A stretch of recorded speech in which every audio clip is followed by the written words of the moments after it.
akan berbincang-bincang dalam satu tema tentang transportasi digital, merupakan inovasi perubahan dari DPM PTSP Kabupaten Tanah Laut. Para pendengar, kita akan melakukan pencerahan dulu. Ya, kita butuh pencerahan. Ya. Apa saja sih tupoksi dari DPM PTSP itu? Berikut akan dijelaskan oleh Mbak Irma Rosanti. Silakan. Iya, pertama-tama kami ucapkan terima kasih dulu nih kepada Radio Tuntung Pandang yang telah memberikan kami kesempatan ini untuk berinteraktif di siaran ini. Jadi Iya. ini kami akan menjelaskan sedikit tentang transformasi digital yang kami laksanakan di DPM PTSP. Jadi ini sesuai dengan tupoksi Dinas Penanaman Modal sendiri, Ibu,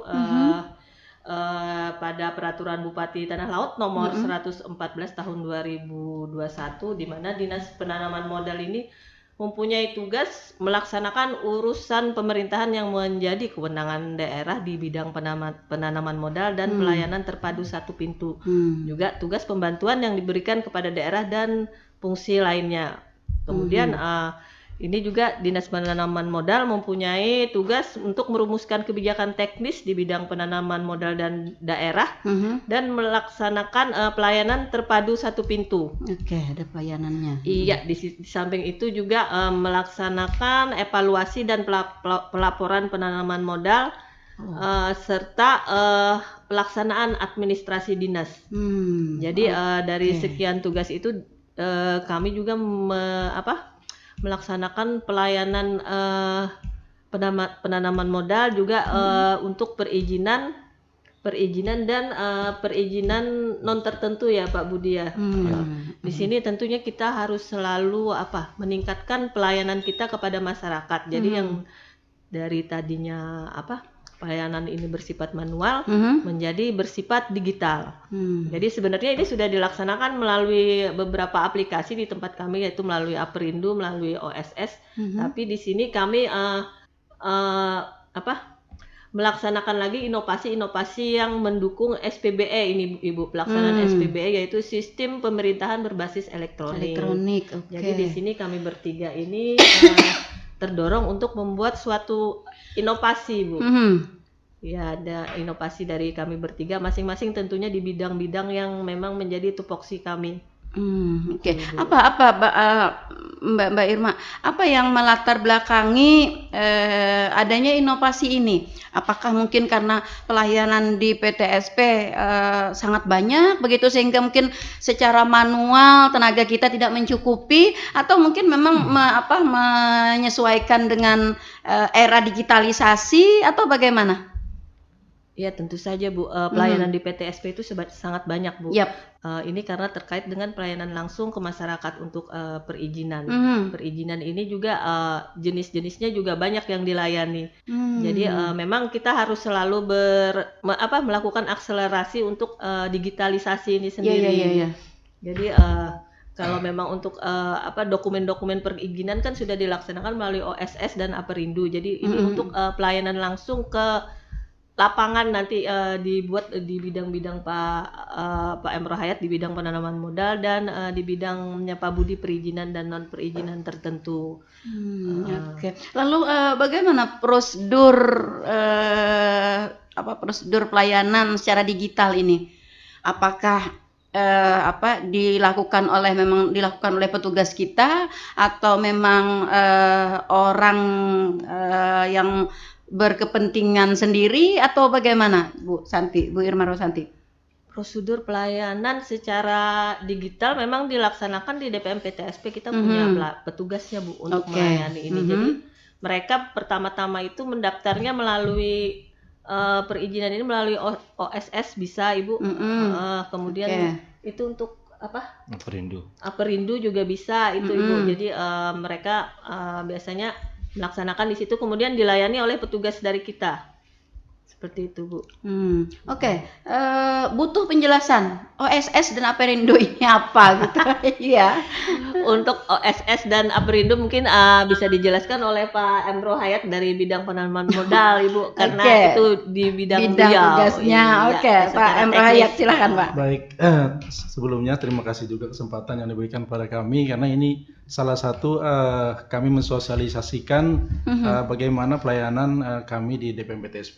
Jadi saya sebelum masuk kepada OSS juga nanti mohon dibantu dengan Pak Budi terkait dengan OSS. Jadi sebelum ke situ kami itu punya indeks kinerja utama kami itu sebenarnya ada 2. Jadi yang pertama adalah kepuasan, IKU kami itu ada 2. Yang pertama adalah terkait dengan kepuasan masyarakat dan yang kedua adalah bagaimana mencapai realisasi investasi. Jadi inovasi-inovasi kami ini tidak terlepas dari tujuan IKU ini. Jadi saya ambil contoh seperti yang punya kami sendiri terkait dengan realisasi investasi. Selama ini kita realisasi investasi itu salah satunya adalah ditentukan bagaimana kita mempromosikan potensi investasi yang ada di tanah laut. Nah, promosi itu bukan hanya secara kita pameran, itu sudah kita laksanakan juga. Nah, ini kita juga memerlukan satu inovasi yang bisa selain pameran gitu. Jadi itulah mengapa kami, saya sebagai Kepala Bidang Penanaman Modal kemarin menginginkan adanya sistem informasi potensi investasi tanah laut, sehingga orang nanti bisa mengakses potensi apa saja yang ada di tanah laut. Kita nanti linknya bisa kemana saja gitu, selain di website DPM-PTSP dan link-link lain yang ada di pemerintah Kabupaten Tanah Laut. Jadi seperti itu. Oke, jadi para investor itu dengan mudah bisa memilih ya, bisa memilih melihat potensi ini di mana nih, saya nih kira-kira yang cocok gitu, dengan kemampuan budgeter, dengan kemampuan teknis, begitu ya. Jadi sebenarnya banyak sekali orang yang memiliki uang, memiliki modal, tetapi mereka bingung untuk berinvestasi kemana, berinvestasi kemana dan berinvestasi di apa gitu. Betul. Itulah peran kami, salah satunya kita mengarahkan bagaimana mereka berinvestasi kepada sesuatu yang istilahnya clean and clear. Jadi ini investasi yang benar-benar jelas gitu loh. Jadi mereka kalau memang belum jelas kita tidak akan promosikan.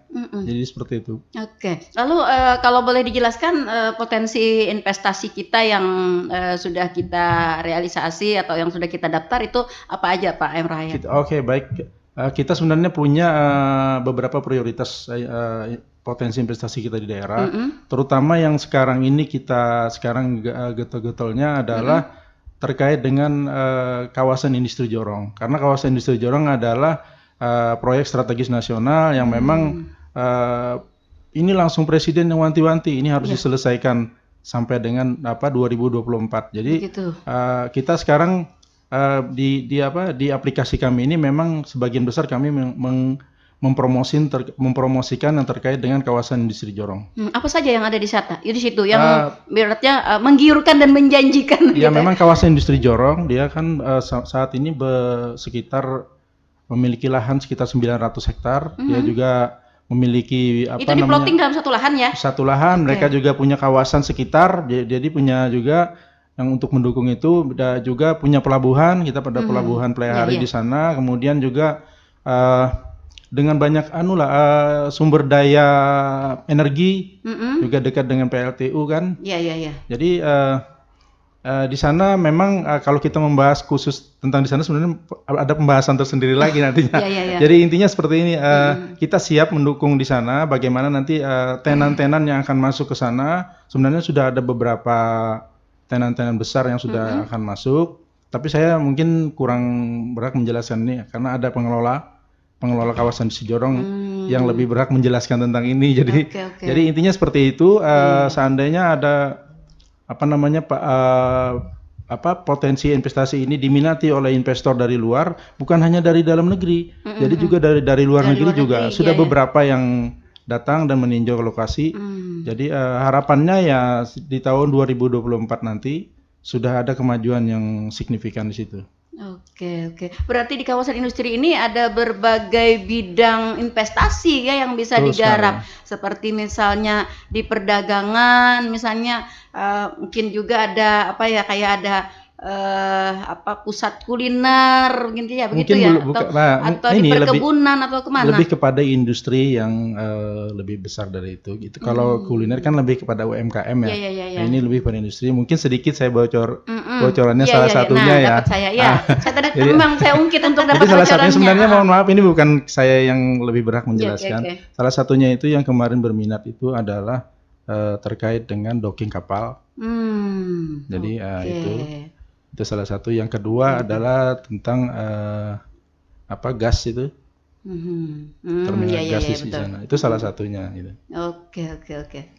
Dapat sudah bocorannya. Rol, nanti kamu pilih ya, nanti kamu pilih mau yang di mana, mau di Untuk docking kalau kapal juga. informasi yang lebih detail tentang kawasan industri Jorong, sebenarnya ada pengelola kawasan industri Jorong yaitu PT Wahyu Putra Ramadan yang berlokasi di Asam-Asam. Oke. Mudah-mudahan nanti kita suatu ketika bisa bertalkshow. Ya, kita sebelum ke sini juga sebenarnya sudah ke sana. Kita kemarin kita bikin testimoni dari PT WPR tentang terkait dengan aplikasi yang kita bikin. Jadi ini sebenarnya informasi tadi memang salah satunya memang dari sana juga seperti itu. Oh, begitu. Oke, baik. Baik, saya ke Pak Budi. Pak Budi, dalam rangkaian transformasi digital selaku Kabid Perizinan dan non perizinan, untuk membuat perizinan atau untuk memohon perizinan atau untuk memperpanjang perizinan, ini transformasi digitalnya ini di mana nih Pak Budi? Terima kasih Bu atas kesempatan yang diberikan terkait dengan tema kita hari ini adalah transformasi digital.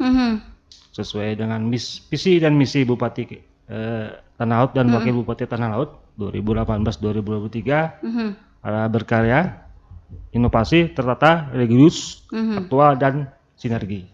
Artinya berinteraksi. Salah satu poin berkarya adalah meningkatkan pelayanan masyarakat yang berbasis teknologi. Terkait tadi perizinan ada disinggung, memang sekarang ini beralih dari kata Bu Sekretaris tadi manual ke digital, analog ke digital. Tadi disinggung juga ada aplikasi OSS, Aprindu, di tempat kami ada peri tercantik juga. Tempat kami buat ada pelayanan 1 hari, one day service. Si peri tercantik. Iya. Oh. One day service itu ada 4 kegiatan. Surat keterangan berusaha, izin reklame, kebijakan pengguna pemanfaatan tanah. Satunya apa lagi? Saya lupa nih Bu. Ada satu lagi. Itu 1 hari selesai. Tapi perlakuannya, pendaftaran permohonannya di bawah jam 11. Kalau jam 11 lewat itu ke besok hari. Oh begitu. Gitu. Jadi ada waktu untuk untuk penyelesaian pelayanannya. Begitu. Oke. Dari pagi berarti sampai dengan jam 11. Iya. Oh begitu. Kayak pelayanan di puskes ya? Iya. Ya, jam 12 pelayanan tutup. Kalau pendaftaran gitu tutup, pelayanan kalau masih. di bawah jam 11 hari itu juga terbit, Bu. Oh, kalau begitu. pendaftarnya siang, berarti ke besok hari. Ya, terkait dengan penyelesaian berarti. Penyelesaian Tapi kalau perizinannya. pendaftaran artinya bisa seharian bisa ya Ya. pendaftarannya. Oke, cuman penyelesaiannya nanti akan tertunda. Bila di bawah dari jam 11 nanti bisa selesai pada hari itu dalam masuk si peri tercantik tadi. Iya, oke, manis sekali ini. Jadi terkait dengan perizinan Bu, kita mengetahui bersama ada Undang Cipta Kerja, ada Ya, beberapa peraturan turunannya, PP 5, kalau PP 6 itu mengatur penyelenggaraan perizinan di daerah. Iya. Sekarang perizinan di OSS, semua perizinan di OSS, sebagian masih ada perizinan yang non berusaha, yang melalui aplikasi Aperindu. Nah, terkait dengan OSS, terkait perizinan sesuai PP 6 tahun 2021 tentang penyelenggaraan perizinan daerah, itu ada perizinan dasar Bu, kesesuaian kegiatan pemanfaatan ruang, persetujuan lingkungan, persetujuan bangun gedung, dan sertifikat layak fungsi. Kebetulan saya bidang perizinan non perizinan tertentu yang menyelenggarakan perizinan bangunan Bu. Oh. Jadi kalau perizinan bangunan sendiri itu ada di aplikasi sistem informasi manajemen bangunan gedung. Situ semuanya Bu, daftar semuanya di situ. Nah terkait dengan itu, dengan tugas bidang saya juga membuat satu inovasi aplikasi namanya Situbang, sistem informasi persetujuan bangunan gedung. Situ memberikan informasi Bu, nanti database kami ada perizinan yang terbit sejak tahun 2012 sampai dengan 2023 nanti akan ada di sistem aplikasi tersebut. Oh, termuat semua di sana. Termuat di sana, Bu. Jadi ini memberikan informasi kepada aparatur dari tingkat kecamatan dan tingkat desa. Jadi mereka mengetahui bahwa lokasi mereka ini ada berdiri bangunan dan gedung yang sudah berizin. Dan di aplikasi itu juga ada alur perizinan. Permohonan perizinan Tapi nanti ngelingnya ke SMBG juga, karena itu yang utamanya. Rumah utama untuk penyelenggaraan perizinan bangunan. Sedang saya bikinnya adalah Situbang ini adalah pendukung. Hanya memberikan informasi terkait dengan perizinan bangun gedung. Di situ juga ada sistem lapor, Bu. Artinya masyarakat ataupun pemerintah dalam hal ini kecamatan dan kelurahan dapat melaporkan apabila ada bangunan perizinan yang tidak memiliki izin. Disinyalir misalnya diketahui gitu ya. Indikasi gitu loh. Nah, mereka dapat menyampaikan dengan koordinat lokasi. Maka kami akan sama-sama tim nanti mencoba turun ke lapangan.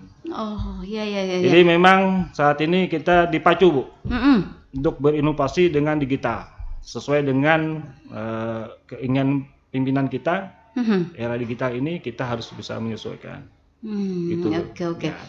Iya, luar biasa. Baik, Mbak Irma Rosanti, kita tadi kan melakukan perubahan, inovasi ya ke arah digital. Tidak bisa dipungkiri pada saat ini ya, karena era digital kita ini hanya baru masuk di beberapa tahun terakhir begitu. Tidak bisa dipungkiri masih ada masyarakat kita nih yang masih, kalau katanya anak-anak milenial itu gaptek misalnya. Nah, lalu dalam rangka transformasi digital, pendaftaran dan lain sebagainya di media digital, bagaimana dengan orang-orang yang masih tidak terlalu paham dengan inovasi digital ini? Bagaimana PTSP sendiri memberikan pelayanan maksimalnya?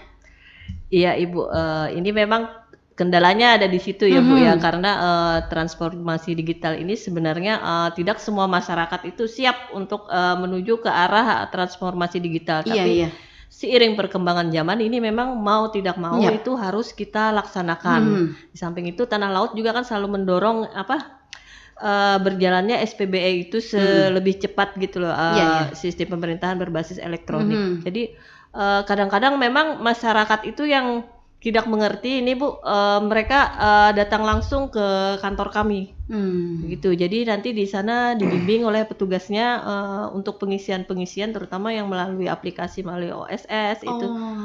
Artinya tetap ke digital, tapi dilakukan pendampingan. Pendampingan, sehingga nanti mereka ke depannya diharapkan sudah bisa mandiri, Bu, melaksanakan pendaftaran perizinan itu. Oke, artinya pelayanan manual memang sudah tidak dilakukan lagi begitu? Masih ada, Bu. Masih ada, cuman tetap diarahkan ke mungkin saya ingin menambahkan penjelasan dari Bu Irma tadi. Jadi terkait dengan keterbatasan, karena OSS sendiri sebenarnya selalu berubah. Meskipun baru, dia selalu berubah menyesuaikan dengan kebutuhan. Jadi dia selalu menerima informasi, saran-saran dari pemakai dari seluruh Indonesia, dia akan menyesuaikan itu. Nah, terkait dengan keterbatasan tadi, sebenarnya bukan hanya masyarakat awam yang kesulitan. Bahkan dari perusahaan-perusahaan pun banyak sekali yang mengalami kesulitan seperti itu. Nah, untuk mengantisipasi itu, kita sebenarnya DPM PTSP setiap tahun itu melaksanakan minimal 8 kali bimbingan teknis. Ya, jadi kita kumpulkan dari perusahaan-perusahaan itu sampai kepada pelaku-pelaku usaha mikro, kita berikan penjelasan tentang itu, kita lakukan BIMTEK. Kemudian juga selain itu kita juga memberikan pelayanan apabila ada permintaan, pelayanan pendampingan di desa-desa. Sampai ke desa, Bu, kita ini. Bahkan sampai ke desa kita yang paling jauh di Riam Adungan kita masuk, Bu. Tim kami nginap di sana, Bu. Jadi kita nginap. Ini yang mungkin tidak terbayangkan ya bagi para pendengar kita, bagi teman-teman juga. Ini selama ini kan anggapan ini PTSP ini di belakang meja begitu ya, di dalam ruangan. Jadi kita sampai ke sana, kita nginap di tempat lapang, kita bawa kemah, kita bawa tenda karena kita tidak ingin merepotkan desa. Kepala desa menyiapkan tempat, tapi karena kita tidak ingin merepotkan, jadi kita nginap di sana, kita bawa beras, Bu, di sana kita masak. Karena kita ingin semua desa kita tidak ada yang tidak terlayani. Jadi tidak ada alasan untuk tidak, karena perizinan kita yang paling dasar itu adalah mereka wajib punya NIB, nomor induk berusaha. Jadi mereka ada banyak kesulitan di di lapangan itu, ya itu solusinya ya kita yang ke sana gitu loh. Jadi kalau kita ke lapangan, kita kumpulkan orang, jadi kita sampai makan minumnya kita yang sediakan. Jadi desa tidak perlu mengeluarkan biaya untuk makan minum, kita yang mengeluarkan. Jadi kita siapkan, nanti silakan Bapak Ibu siapkan di sana, kita akan bayar untuk gantian makan minumnya, seperti itu. Oh, begitu. Jadi nanti di desa itu ada berapa UMKM, ada berapa perusahaan yang ingin kita layani pada hari itu.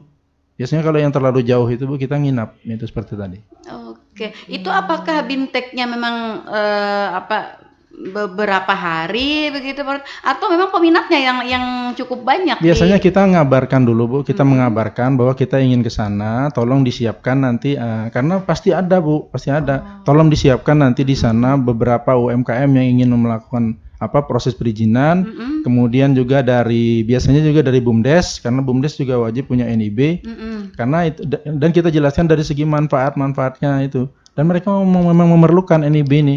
Jadi kalau kita informasikan seperti itu, mereka akan kumpul pada hari yang kita tentukan. Nah, apabila biasanya kita kendalanya itu bukan pada kendalanya biasanya pada persyaratan yang kurang. Tetapi karena di dalam satu tempat itu kita menyelesaikan sebagian, jadi sebagian yang lain itu mengerti, yang kurang-kurang nanti akan kita lengkapi lagi seperti itu. Oh iya. Ternyata cukup rumit ya kalau saya bayangkan. Ini cukup rumit, apalagi tadi di OSS yang selalu berubah-ubah begitu ya. Penyesuaian Bu. Iya, penyesuaian betul. Ini akan menjadi sebuah kendala juga di masyarakat kita begitu Pak Budi, dengan adanya berubah-ubah. Ini yang digital kita yang menetap aja kayak aplikasi begitu, ini sudah cukup sulit, apalagi bagi para senior ya, para senior yang baru masuk ke era digital begitu. Nah, kalau misalnya nih seseorang yang ingin melakukan pendaftaran, tidak menutup kemungkinan ya Pak Emrohayat, misalnya nih ada orang-orang senior misalnya tua kayak saya gitu ya, gitu ingin berinvestasi lalu membuka ke aplikasi potensi investasi kita, tapi dia tidak paham begitu dengan menu-menu yang ada di sana. Bolehkah dia datang begitu ke DPM PTSP untuk meminta penjelasan atau mungkin untuk didampingi membuka aplikasi itu? Siap Bu. Kita selalu terbuka terkait dengan itu. Kita juga sebenarnya sudah siapkan tutorial, sudah ada video-video tutorial kita terkait dengan si poin ini. Jadi apalagi kalau orang datang ke kita Bu, itu sudah merupakan nilai bagi kami orang yang datang itu lebih tidak merepotkan begitu? Tidak. Jadi justru Bu, kami setiap kali ada orang yang datang itu lebih gampang kami malah daripada kami datangi kan. Kalau jadi Bu, kami sering kalau misalnya mau dia datang pulang karena sampai ke itu Bu. Ini kita sudah banyak pekerjaan gitu jadi, ya Bu, direpotin oleh saya gitu. Jadi Bu, contohnya setiap hari ini kita ada permintaan Bu. Jadi ada permintaan. Sebenarnya hari ini kami jadwal juga Bu sebenarnya. Jadwal ke Kintab, ke Batakan Bu.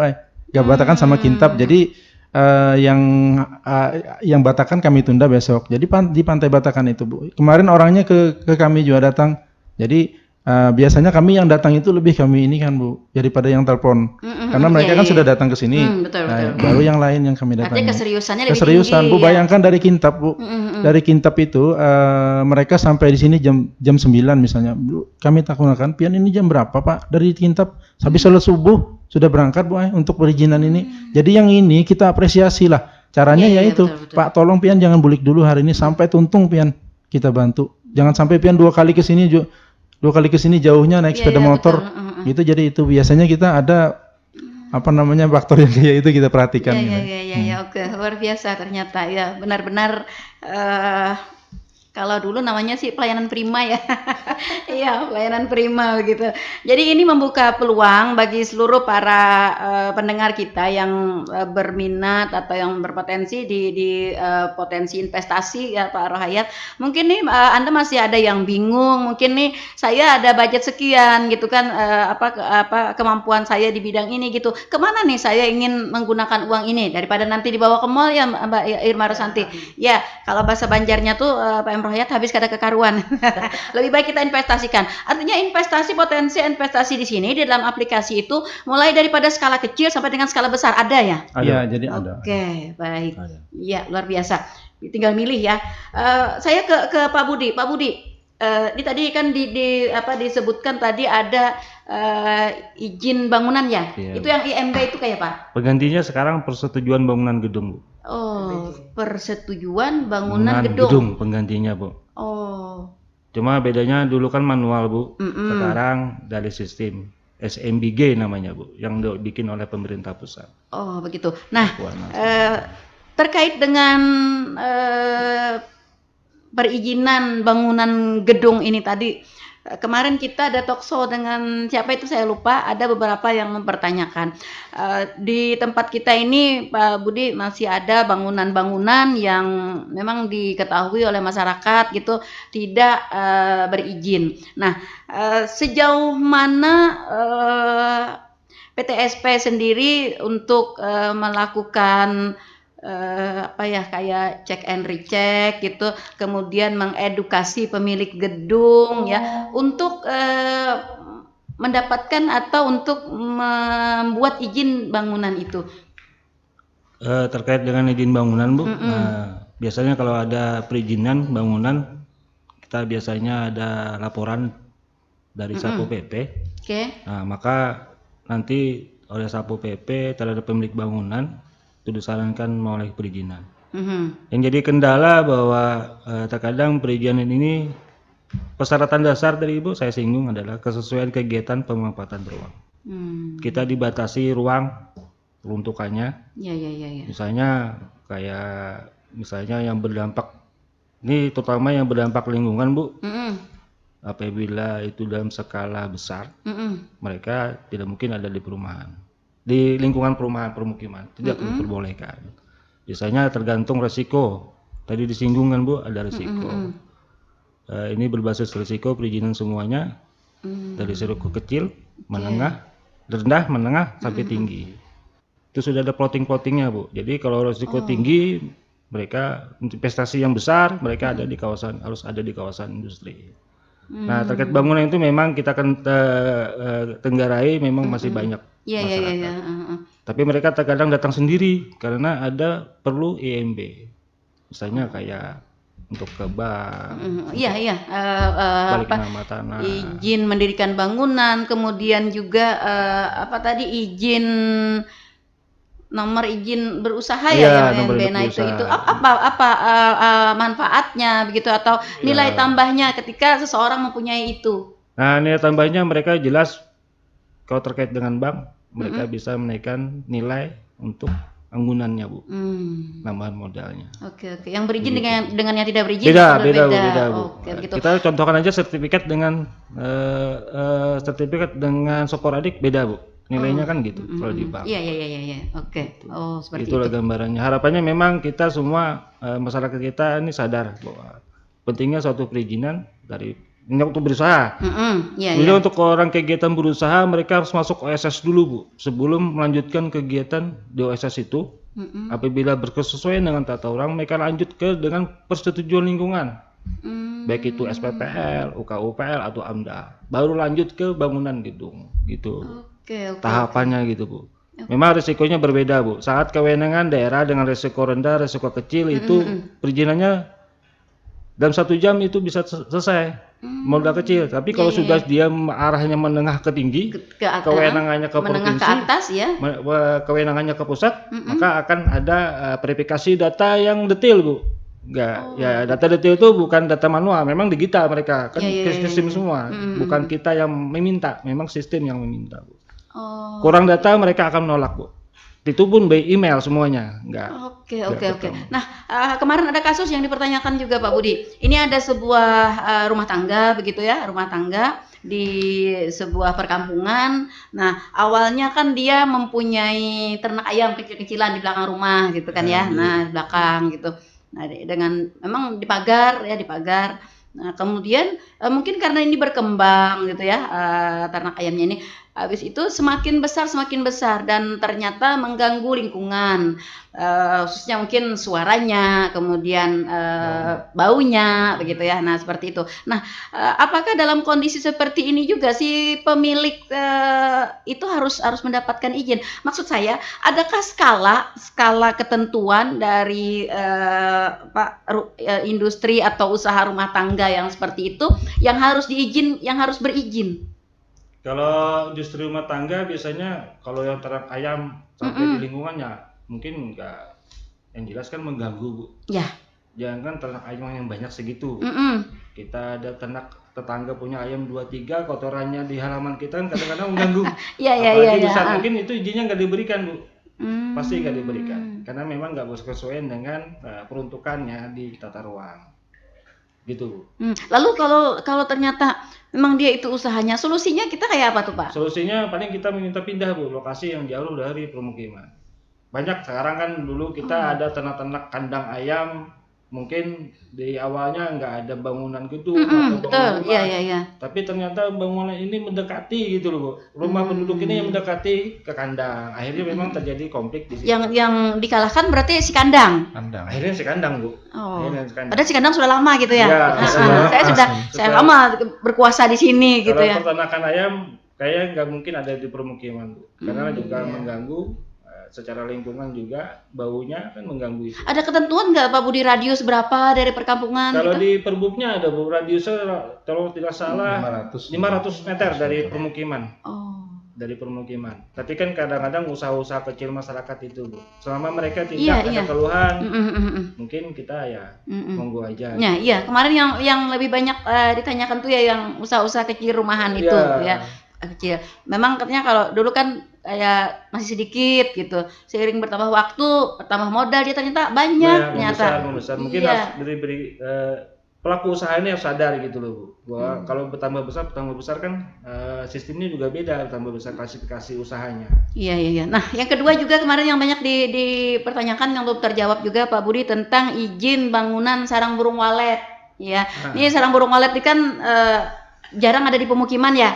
Nah, jadi kayaknya kayak tersembunyi begitu. Nah, disinyalir juga kemarin ada laporan dari masyarakat yang banyak tidak punya izin juga. Ini sejauh apa PTSP sendiri untuk mendata atau untuk mengedukasi yang lebih parahnya ini pemiliknya itu tidak ada di tempat. Nah, seperti apa nih, Pak? Memang kendalanya di lapangan, Bu. Kalau data tentang sarang burung walet terkait dengan pajak itu ada di Bapenda.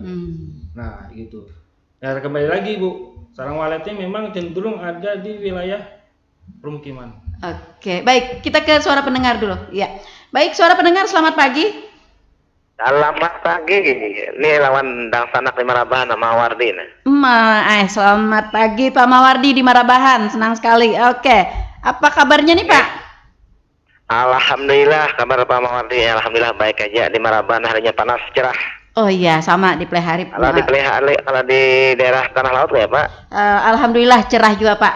Oke, silakan Pak. Apa nih yang mau kita konsultasikan dengan DPM PTSP pagi hari ini? Ini saya nih mulai dari Marabahan nih bahapal aja nih masuknya nih. Acara apa ini Mbak? Acara kita talkshow tentang perizinan usaha Pak.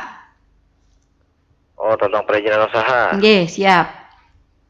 Jadi itu contohnya gimana Mbak? Contohnya umpamanya? Nah, misalnya pian hendak membuka usaha peternakan. Nah, ini ada harus berizin dan harus harus dicek juga apakah peternakannya ini di pemukiman atau tidak begitu. Nah, kalau tidak memenuhi radius jarak dari pemukiman itu tidak diberikan izin. Ini pian punya usaha apa nih Pak Mawardi? Kalau Rone jujur aja kan usaha model burutan aja dari kampung gitu. Oh begitu, iya. Artinya tidak memerlukan izin. Cuma untuk memberi jalan timbauan dia kalau bagian diserahkan kita nang anak istilahnya ternakan ya kalau. Ibaratnya 7 orang tuh istilahnya dijaga lingkungannya dengan kebersihannya. Oke, ya betul. Ada kotor-kotorannya kan kita buang, ya kita jauh-jauh. Kasihan kan tetangga. Orang yang misalnya kan kita umpamanya kan di belakang rumah. Jadi belakang rumah kan ada kan lagi rumah orang di samping gitu nah. Iya betul. Jadi jaga kita ibaratnya lingkungan supaya orang tuh kada ke istilahnya aja orang Banjar atau kadang cium daunnya hebatnya. Iya, betul Pak Boleh, Mardi. jadi hebatnya kita di belakang rumah, dimanapun di samping rumah boleh. Cuma kita ulahkan rumahannya bujur-bujur, nang rapat, nang baik gitu. Iya, dibersihi bujur-bujur agar tetangga tidak terganggu dengan baunya. Iya. Orang yang di samping rumah gitu. Oke, baik. Terima kasih Pak Mawardi. Pak Mawardi, ampun maaf lah menadas kesalahannya. Sama-sama Pak Mawardi di Marabahan. Ini apa nih? Mbak Deli. Ya Mbak Dewi, salam kenal Mbak Dewi lah dari Marabahan. Oke, siap. Makasih banyak. Selalu, assalamualaikum. Waalaikumsalam warahmatullahi wabarakatuh. Senang sekali ya, sekarang kita sampai ke Marabahan, Mbak Irma Rusanti, Pak Emro Hayat dan ya, apalagi kita kan kalau talkshow ini live Facebook, jadi mereka melihat dengan kita gitu. Iya, terkait dengan apa yang tadi disampaikan oleh Pak Mawardi, ya kalau misalnya di bidang jasa nih Pak Budi, bidang jasa berurutan tadi. Nah, berurutan. Ini mungkin asalnya nih berurutannya sedikit aja gitu. Tapi karena orang merasa nyaman, Pak Mawardi mau uruti nyaman, lalu orang banyak datang. Jadilah sebuah usaha. Ini apakah perlu izin atau tidak juga? Tetap sebenarnya Bu. Tetap. Perlu izin ya? Perlu. Apa nih yang melatar belakangi sehingga ini perlu izin? Yang mengganggu ke lingkungannya apa Pak? Bawa balsam kan mungkin sampai ke tetangga gitu. Terus apa nih? Dia sebagai apa Bu? Kalau pelaku usaha mungkin perlu izin. Pelaku usaha pengurutan. Nggih. Sebenarnya jarang sih Bu kalau pelaku usaha pengurutan. Itu kayaknya di bidang jasa ya, jasa kayaknya. Jasa. Rumah Bu kayak pijat keluarga gitu memang harus ada izinnya Bu. Oh, kalau misalnya itu berupa sebuah usaha ya, misalnya kayak refleksi misalnya atau ada usaha pijat refleksi gitu. Pijat refleksi, ya urutan. Ini memang urutan ini tidak bisa dipungkiri Pak Budi, kalau misalnya orang sudah merasa nyaman di situ, kalau bahasa kampungnya tuh seurat, ini orang akan datang terus ke situ. Nah, bisa antri nih berpuluh-puluh biasanya. Biasanya di situ ada di OSS itu ada kelompok baku lapang usaha Indonesia Bu. Jadi kita memilih situ jenis usaha apa yang akan kita usahakan gitu. Oke. Misalnya kayak Bu Ibu punya toko, itu ada perdagangan kecil eceran gitu.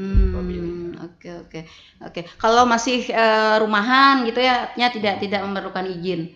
Bisa juga berizin. Tapi bisa juga berizin ya kalau sudah banyak gitu berskala besar. Tapi sebaiknya tetap ada izin. Tetap ada izin ya Pak Amrohayat. Jadi sebenarnya NIB itu kan pertama tidak ada biaya Bu. Tidak ada biaya. Oh gratis ya? Gratis. Oke. Jadi yang kedua itu sebenarnya bagian dari upaya pemerintah mendata Bu. Jadi beberapa pengusaha UMKM kita di seluruh Indonesia itu terdata dari sana.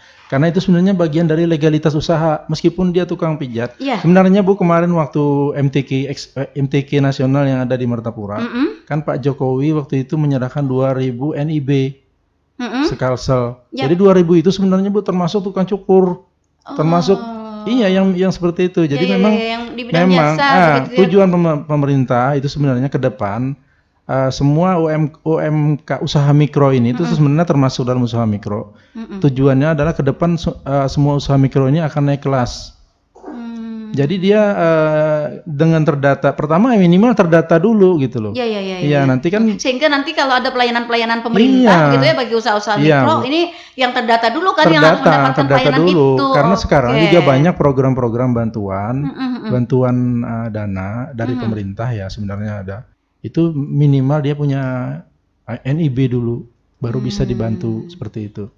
Jadi ya memang tujuannya bagus sebenarnya dengan NIB ini. Jadi memang mungkin kalau bagi masyarakat ya yang agak ribetnya tadi kemarin aja ya waktu Pak Jokowi menyerahkan 2.000 NIB itu memang ada pertanyaan ini apakah semua ini perlu semua Pak. Bahkan tukang sayur itu diminta sama dari pusat itu kalau bisa di ini karena kita tidak ingin alasan mereka gini karena tidak ingin rakyat ini selamanya seperti itu. Kita ingin suatu saat mereka akan naik kelas seperti itu.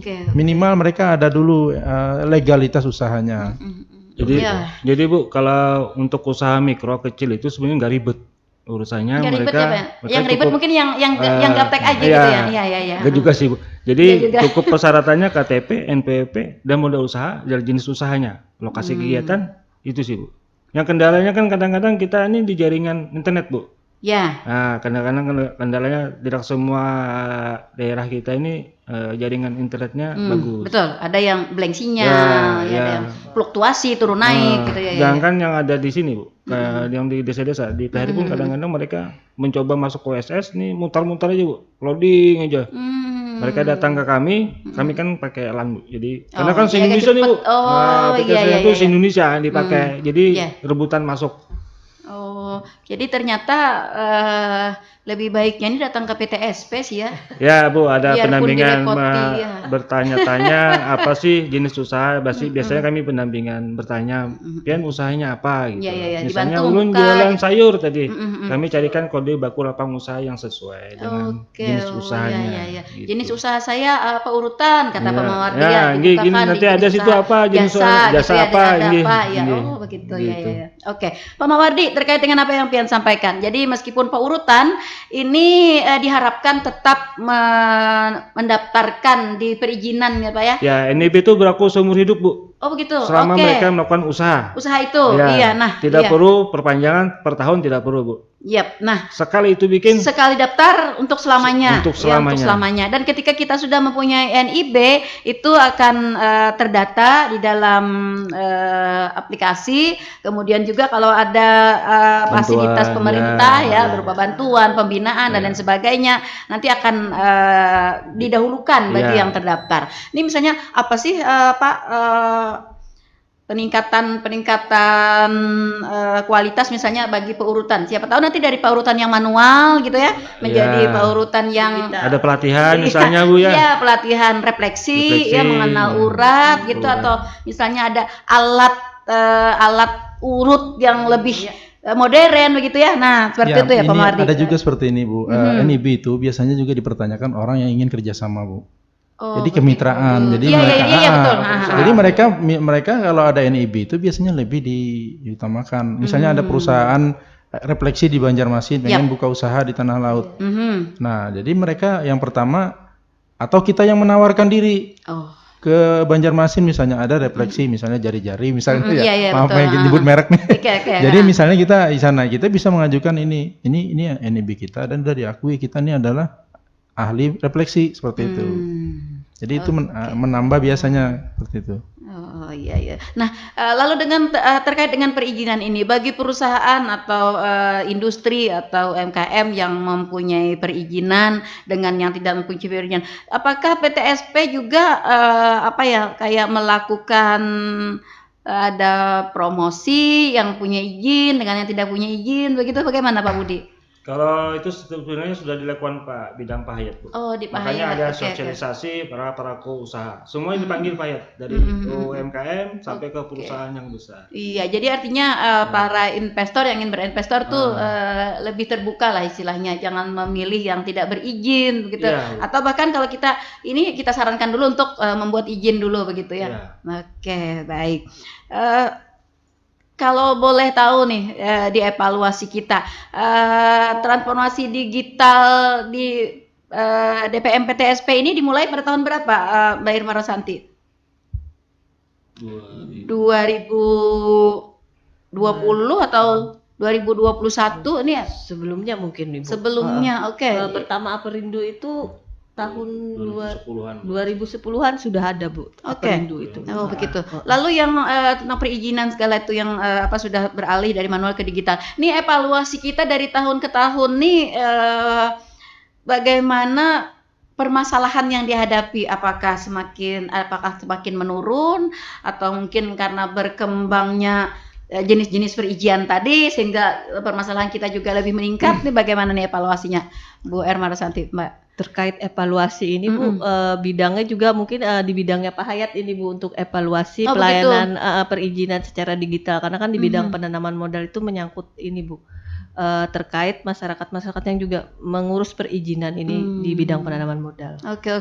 Bagaimana Pak Jadi Pak gini Hayat? Bu, jadi OSS ini kan sebenarnya adalah perizinan mandiri Bu. Jadi OSS itu orang akan membuat izin di OSS, sebenarnya mereka diarahkan untuk bikin izin sendiri, tetapi kendalanya adalah permasalahan mereka tadi kesulitan dalam akses kepada jaringan teknologi ya sebenarnya di situ. Jadi kalau kita evaluasi tadi bagaimana terkait dengan ini, perbedaannya itu adalah mereka interaksi dengan kita sebenarnya berkurang. Interaksi dengan kita berkurang karena mereka lewat OSS. Tetapi interaksi dengan kita tuh hanya terkait dengan permasalahan. Jadi permasalahan di OSS saja yang mereka datang, biasanya ada permasalahan. Setiap hari ini kita dapat telepon, Bu. Jadi ada permasalahan. Cuma kita punya mekanisme sendiri. Kalau saya sendiri di bidang penanaman modal, biasanya terkait dengan laporan kegiatan penanaman modal, Bu. Jadi LKPM itu, saya punya grup sendiri, Bu, di nasional. Jadi biasanya kalau saya tidak bisa menyelesaikan, maka saya akan lempar tim pengembang pusatnya, OSS-nya, Bu. Jadi seperti itu. Nanti itu yang akan memberikan solusi. Karena mereka harus melaporkan dalam 4 per triwulan. Jadi setiap triwulan mereka harus melaporkan kegiatan perusahaan dan itu ada sanksinya. Kalau sampai telat aja, Bu, ada sanksinya. Jadi perusahaan-perusahaan ini kalau ada masalah langsung ke kita cepat dan kami pun langsung kami kirim, kalau kami kalau menyelesaikan kami kirim ke pusatnya yang mengelola OSS. Nah, habis itu dalam hitungan jam biasanya kita langsung ditanggapi, baru kami sampaikan lagi ke perusahaannya. Jadi kalau kita bandingkan tadi, interaksi kita dengan pelaku usaha ini sebenarnya berkurang. Tetapi interaksinya mereka langsung kepada OSS, kecuali ada permasalahan dengan OSS baru ke kita lagi, seperti itu. Nah, lalu frekuensi permasalahan itu dari tahun ke tahun begitu dievaluasi, apakah penurunan atau ada kenaikan sehubungan dengan mungkin pengembangan layanan atau bagaimana? Kalau ininya semakin baik. Biasanya permasalahan itu tidak mungkin permasalahan yang sama ketemu lagi di tahun ini. Jadi ada permasalahan baru kita coba selesaikan lagi. Nah, biasanya mereka ini, Bu, karena sekarang sistemnya agak berbeda. Dulu kami, Bu, yang ke perusahaan-perusahaan ini satu-satu mendatangi, mengabarkan bahwa pian harus melaporkan lah, jangan kada ingat ini. Sekarang oleh OSS, Bu, oleh BKPM dirubah. Jadi BKPM langsung mengirim surat ke perusahaan-perusahaan ini. Jadi lebih ditanggapi oleh perusahaan daripada kita. Karena mereka memang banyak kewenangannya memang dari sana terkait dengan mereka kewenangan. punya alat untuk mengintimidasi Bu. Tapi kita bisa membaca, Bu. Kita bisa membaca, tapi kadang-kala umpat komentar misalnya. Ini ditagur perusahaan ini. Kita bisa kita tahu kita dapat membuat data gitu bahwa perusahaan ini agak lambat memberikan laporan. Biasanya kita mengatasi seperti itu, meskipun kada diminta kita datangi perusahaannya. Dengan data itu tadi. Jadi seperti itu. Jadi sistem aktif ya, jemput bola begitu. Iya, Bu, memang kita, Bu, ada fungsi pengawasannya ada, dan kita dituntut, Bu, setahun itu harus ada. Kalau kada dicarinya luar biasa. Karena kita ada dana DAK, Bu. Dana DAK itu sebenarnya kita diberikan di pembantuan tadi minimal, Bu, ada misalnya saya ambil contoh, saya setahun itu kami sendiri di bidang itu minimal ada 200 perusahaan, Bu. Dan dari perusahaan besar sampai perusahaan kecil. Minimal 200 perusahaan yang harus kami selesaikan setahunnya, Bu. Satu tahun. Luar biasa. 200 bagi 12 ya sekitar 20-an ya. Waduh, banyak sekali. Iya, jadi memang seperti itu. Tapi kadang-kadang karena mereka juga sering menghubungi kita, ya itu kita hitung. Jadi di situ yang agak-agak itu menguranginya di situ juga. Kemudian juga kita undang, makanya yang 8 kali tadi. Tahun ini kita diberikan target 207 perusahaan. Jadi kita terbagi dari 8 kali BIMTEK. Ini kita sudah laksanakan 4 kali di tahun ini. Jadi seperti itu. Seperti itu, iya, luar biasa. Saya membayangkan nih dengan 20 perusahaan target 1 bulan begitu. Ini kapan diamnya nih Pak Roy? Jadi kadang-kadang, Bu, kita sampai kenal dengan orang-orang itu perusahaan itu. Iya. Jadi karena pian lagi datang ini. Iya. Oke, saya ke Pak Budi. Pak Budi, saya tadi belum jelas sekali dengan tadi kan ada perizinan dan non perizinan. Nah, non perizinannya butuh penjelasan, Pak. Kalau non perizinan ini sifatnya bukan izin, Bu. Apa bentuknya? Bentuknya hanya surat keterangan. Seperti? Kami ada layanan surat keterangan tata ruang. Nah, surat keterangan tata ruang ini dipakai bagi pelaku usaha yang akan melakukan usahanya dengan pemanfaatan lahan yang besar, Bu. Misalnya di atas 5.000 meter persegi. Seperti misalnya Saya perumahan begitu ya. Ya, developer, oke. Perumahan. Jadi sebelum masuk ke OSS, biasanya kami kontrol di situ apakah mereka berkesesuaian dengan tata ruang kita, tata ruang wilayah Kabupaten Tanah Lot, RT/RW. Dan informasi juga di sini, mumpung Anda di sini, Bu, kami ada ini berkat usaha keras teman-teman di bidang cipta karya, bidang tata ruang, DPU PRP ada 3 RDTR, rencana detail tata ruang, yang sudah ngeling di OSS, Bu. Oh. Memang kewajiban daerah sesuai Undang-Undang Cipta Kerja ini harus menyelesaikan rencana detail tata ruang wilayah per kecamatan, Bu. Jadi yang ada nih Kecamatan Plehari, Bati-Bati dan Takisung. Ini menyusul lagi Kecamatan Jorong, RDTR sekitar wilayah kawasan industri Jorong. Nanti ada Penyipatan, Tambang Ulang menyusul, Bu. Nah, alhamdulillah juga kita dapat dana, Bu, dari pusat untuk terkait dengan RDTR. Oh iya. Jadi memang acuan persyaratan dasar berkesesuaian dengan tata ruang, Bu. Artinya bagi kecamatan yang sudah ditetapkan tata ruangnya ini tidak bisa sembarangan ya? Ya, nggih. Memang kita semuanya punya tata ruang, Bu. Cuma RDTR ini lebih detail dan DOSS. Cukup DOSS saja, Bu. Jadi dia misalnya mereka pelaku usahanya masukkan sistem ke OSS sesuai nggak dengan usaha mereka. Jadi sistem yang nolak nanti, Bu. Sistem yang menerima, sistem yang nolak. Misalnya dia berdampak lingkungan, ternyata berdampak lingkungan yang besar. Misalnya orang bangun pabrik tadi peternakan ayam di kawasan permukiman, dia tertolak, Bu, di OSS itu. Begitu. Ya. Oh, nah, lalu bagaimana solusinya, Pak Budi? Sekiranya usaha yang ingin dibangun itu memang berkesesuaian dengan tata ruang. Tidak berkesesuaian, tapi saya ini punya lahannya ini di sini aja, Pak Budi gitu. Saya mau membangun sebuah lembaga, misalnya pelatihan penyiar, pelatihan MC di Bising nih nantinya. Nah, seperti itu. Tapi saya di sini aja gitu punyanya. Ini bagaimana solusinya, Pak? Kalau lembaga penyiar tuh masuk aja, Bu, di daerah permukiman. Ini yang berdampak lingkungan, Bu. Misalnya kayak tadi bau yang menimbulkan bau, kebisingan itu tidak boleh di permukiman. Bising juga sih nanti ya suara saya gitu. Jadi sebelum mereka biasanya mereka dengan pelaku usaha yang katakannya akan risiko sedang dan tinggi, mereka biasanya konsultasi dulu, koordinasi dengan kami. Kami arahkan, tolong sesuaikan dengan tata ruang. Oke, jadi sebelum menetapkan jadi usaha begitu ini khususnya bagi kecamatan yang sudah ada tata ruangnya, yang belum ada tata ruang masih bebas nih. Tata ruangnya ada semua, Bu, sudah dilindungi tata ruang RDTR, Bu. Rencana detail tata ruang. RDTR tadi yang belum ada kan ya. Alhamdulillah seluruh ada perjanjian, Bu, nomor 6 tahun 2020. Susah juga berarti. Artinya memang harus berkesesuaian.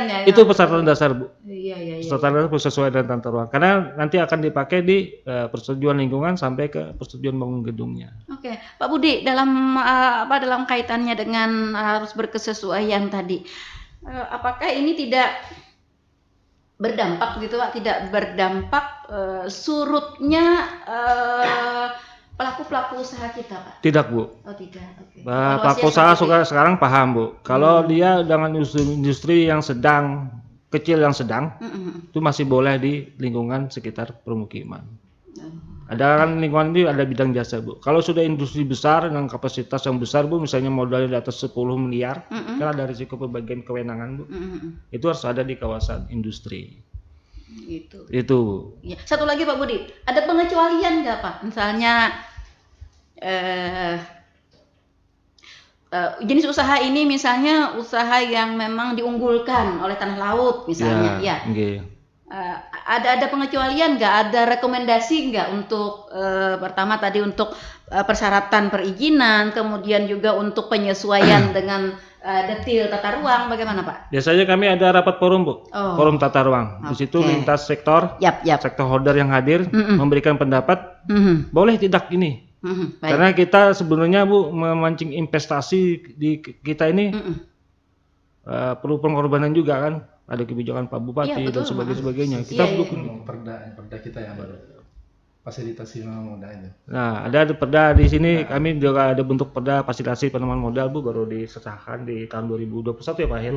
2022. Gitu Bu. Jadi kita berusaha menjaga iklim investasi dengan melakukan pembimbingan perizinannya. Ya, artinya saya ingin meyakinkan gitu Yang Ibu saya maksud ingin itu meyakinkan dengan pelaku usaha kita begitu ya. Jadi itu termasuk dalam Bu, dalam kemudahan berusaha dan insentif Bu. Iya, Ada di Insentif, perdanya. ada insentif. Ada insentif. Dan di peraturan juga mengatur, ada PP-nya juga mengatur Bu. Seperti Tentang itu ya. Khawatirnya saya gitu, khawatirnya kita gitu ya, dengan berbagai persyaratan tadi khususnya dengan kesesuaian ruang tadi akan akan menarik minat gitu, akan menarik kembali yang itu. Ternyata tidak evaluasinya Pak ya. Yang jelas para pelaku usahanya tahu Bu, yang tidak boleh ada di kawasan hutan lindung, kawasan baku tanaman berkelanjutan di pertanian itu juga boleh Bu untuk kegiatan usaha industri, gitu sih. Ada peraturannya sendiri yang mengatur. Iya. Terjawab berarti di sini. Oke, Pak Rohayat, tentang peraturan daerah kita yang baru tadi itu mengatur tentang apa Pak? Jadi perda kita itu Bu tahun Desember 2022. Jadi itu terkait dengan fasilitasi penanaman modal. Jadi fasilitasi penanaman modal itu intinya sebenarnya ada dua Bu. Jadi kemudahan berusaha terkait yang pertanyaan Ibu tadi. Yang kedua ada insentif Bu. Nah itu nanti apabila satu usaha tadi ingin mengajukan insentif dan kemudahan berusaha, nanti itu akan dibahas oleh timnya Bu. Nah nanti kalau bisa diberikan kemudahan berusaha seperti itu. Itu tadi maksud saya ada pengecualian gitu ada. Iya, nah ini. Jadi ini saya ingin meyakinkan dengan pelaku usaha kita. Artinya jangan khawatir ya, jangan khawatir. Akan ada fasilitasi dari pemerintah, akan ada kemudahan yang diberikan ya berkaitan dengan apa permasalahan yang kita hadapi gitu. Nah, lalu terkait dengan insentif satu lagi sudah berada di zona waktu lewat. Ini biasa nih ya, biasa si hosting nggak cukup waktu biasanya. Terkait dengan insentif tadi, kalau selama ini ya kita nih mengertinya insentif ini adalah semacam pemberian ini dengan yang termuat di dalam peraturan daerah itu apa nih Pak? Insentif itu termasuk Bu dengan pengurangan pajak misalnya ya, yang membayar pajak, kemudian juga retribusi. Bukan pemberian secara langsung, tapi pengurangan. Tidak. Ya, pemberian juga tapi tidak langsung ya. Iya, tidak langsung. Oh, seperti itu. Iya, insentif. Iya, makanya itu insentif. Ini perlu saya jelaskan. Nah, tentunya kemarin juga ada yang bilang ada relaksasi gitu ya, relaksasi katanya. Ini relaksasi ini identiknya nih dengan Bu Urut gitu ya, refleksi gitu. Teman-teman kita bilang seperti itu. Nah, ternyata ada pengurangan, ada semacam pemberian pemberian rekomendasi begitu sehingga memudahkan, membahagiakan gitu ya, menarik minat. Iya seperti itu. Nah seperti itu ya. Jadi ada beberapa kemudahan bagi para pelaku usaha ya. Salah satunya tadi kemudahan di perizinan, kemudian juga insentif tadi ya Pak Rohayat. Jadi saya ingin meyakinkan kembali kepada seluruh para pelaku usaha yang sudah, yang belum, yang akan ya, baru mau akan nih, ada cita-cita di dalam jauh tapi dari lubuk hati saya yang paling dalam gitu. Entah kapan bisa terrealisasi ya. Jadi jangan khawatir untuk melakukan investasi di Kabupaten Tanah Laut ya. Jangan khawatir juga dengan permasalahan perizinan ya, dengan berbagai problemnya, karena PTSP sendiri punya forum, kemudian punya program-program yang dapat memberikan solusi terhadap permasalahan kita. Seperti itu ya. Oke, baik, di penghujung saya ingin statement closingnya apakah dari Mbak Irma Rosanti?